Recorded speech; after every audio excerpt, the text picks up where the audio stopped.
Good morning students.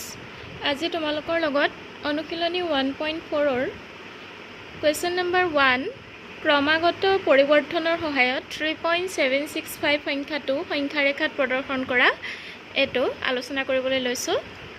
এতিয়া চোৱা 3.765 আমি সংখ্যাটো দেখি গম পাইছো যে ই সংখ্যা ৰেখাত 3 আৰু 4 ৰ মাজত থাকিব।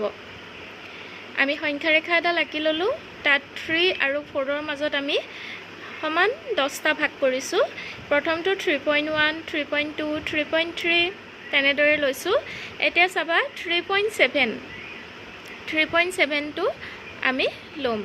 এতিয়া 3.7 নেক্সট দশমিকৰ পিছত নেক্সটটো আছে 7 ৰ পিছত আছে 6 মানে 3.76 তেতিয়া হলে 3.7 আৰু 3.8 ৰ মাজত থাকিব।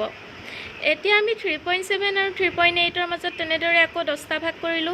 তাত আমি 3.71 72 73 74 75 76 পালো হল।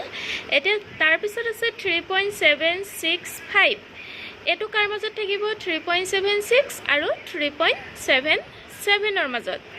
এতিয়া কি কৰিম 3.76 আৰু 3.77 ক আমি 10টা ভাগ কৰিলো 3.761 762 763 764 765 এতিয়া আমি পালো নে 3.765 যেটো পালো হেতু আমি এডাল কাৰ্চনেৰে বুজাই দিলো যে এটো হৈছে 3.765 এইদৰে ক্ৰমাগত পৰিৱৰ্তনৰ সহায়ত সংখ্যা ৰেখাত যিকোনো